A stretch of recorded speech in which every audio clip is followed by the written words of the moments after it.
ওহী পাঠাইছে, মুসা আমার বন্ধু মারা গেছে। কোথায়? বলে জঙ্গলে। কি করব? বলে জানাজা পড়াইতে হবে। বলে একা জানাজা পড়াই কি করে? বলে কেন? বনি ইসরায়েল নিয়ে চলেন। বলে বনি ইসরায়েল নগদ না দিলে যাবে না, নগদ কিছু দেন। বনি ইসরায়েল তো 13 জাতি। বলে ঠিক আছে, ঘোষণা দাও, আমার বন্ধুর জানাজার যে পড়বে তাদের গুনাহ মাফ। বলেন সুবহানাল্লাহ। এই কথা শোনার পর এই বাসাবোর কোনো মানুষ বসে থাকবে?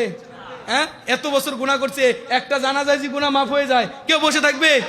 সবাই চলছে জঙ্গলে, অলির জানাজা পড়বে। যাইয়া দেখে একটা বদমাইশ পরে মরে আছে, যাকে মুসা আলাইহিস সালাম গলা ধাক্কা দিয়ে শহর থেকে বাহির করে দিছে। বদমাইশ নাফরমান বিধায় যে মা বোন কিছুই বুঝতো না। বনি ইসরায়েল বলতেছে, মুসা জীবনে বহুত খেলা দেখাইছেন, এটা কি শেষ খেলা? যাকে নিজে ঘর থেকে বাহির করে দিলেন, জঙ্গলে আসতে দেরি, অলি হইতে দেরি হয় নাই? ব্যাপারটা বুঝলাম না। মুসা আলাইহিস সালামের জবান বদ্ধ হয়ে গেছে, কি বলবে? আল্লাহ ওহী নাজিল করেছে, মুসা ছিল তো বদমাশ, এটা আমিও জানি। আল্লাহ বলে, মুসা ছিল তো বদমাশ, এটা আমিও জানি, কিন্তু ফালাম্মা করু আল মউত, মৃত্যু যখন সন্নিকটে চলে আসছে, রাই ইয়ামিনাও ওয়া শিমালা, ডাইনে দেখছে, বামে দেখছে, আমামাও ও আরো সামনে দেখছে, পিছনে দেখছে, করিবাং ও বাঈদা, কাছে দেখছে, দূরে দেখছে।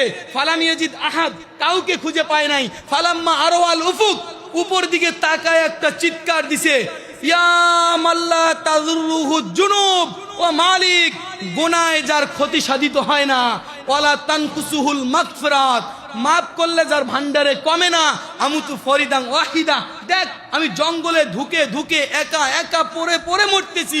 ও আংতা কুলতা আংতাল গফুরুর রহিম, আর আপনি নাকি গফফার, আপনি নাকি গফুর, আপনি গফুর গফফার হয়ে তামাম দুনিয়ার মানুষের লাভ হইল, মালিক আমার তো কোনো লাভ হইল না, আমার তো কোনো লাভ হইল না, আমি তো এই জঙ্গলে একা একা মরতেছি, মালিক আমার কি হবে?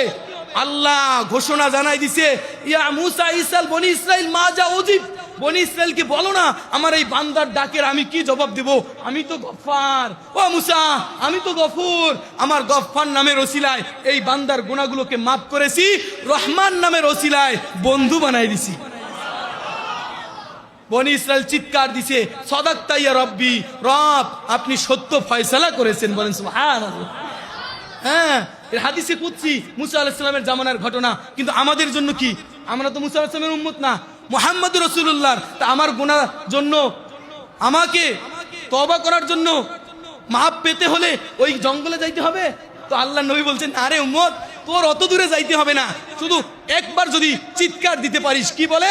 বলে আহা আমি বুঝি জাহান্নামী, আমার যারা যত গুনাহ হয়েছে জাহান্নামে দেওয়ার জন্য যদি কাউকে আল্লাহ বানায়, মনে হয় আমাকেই বানাইছে, আমি বুঝি জাহান্নামী। মাথায় হাত উঠায় দেয়া চিৎকার দেয়, আমি জাহান্নামী। আর চিৎকার দেয় বাওয়ার, তাই কান্তাবিল বাওয়ার, ও জনান্তু মিন আহলিন নার, মানাহতু ইলাইকা রিদওয়ানি ওয়াল্লাইতু ইলাইকা গুফরানি ওয়া কুলতু লাকা লা তাহজান গফারতু লাকা জুনুবাল আওসান ওয়া লি আজলিকা সাম্মাইতু নাফসিয়াল আজিজুল গফফার। বলেন আল্লাহু আকবার। কোন বান্দা যদি গুনার কথা স্মরণ করে, আরে একবারে নির্জনে কম্বলের ভিতরেও যদি হয়, শুধু মাথায় হাত উঠায় দেয় আর বলে আমি বুঝি জাহান্নামী, আল্লাহ বলে না, আমি তোমাকে জাহান্নামে যাইতে দেব না। মানাহতু ইলাইকা রিদওয়ানি, আমার রেজার চাদর দ্বারা আমি তোমাকে ঢাইকা নিলাম। ওয়াল্লাইতু ইলাইকা গুফরানি, মাগফিরাতের মধ্যে তোমাকে ডুবাই দিলাম।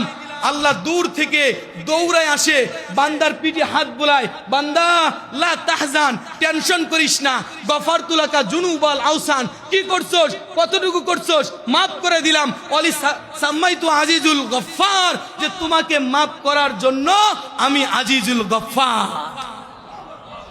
বান্দা তোমাকে মাফ করার জন্য আমি আজিজুল গফফার। শুধু একটা পর্বে যদি হ্যাঁ বলতে পারে যে হ্যাঁ আমি অপরাধ করেছি, মালিক আমি লজ্জিত, আর করব না, এতটুক বলতে দেরি।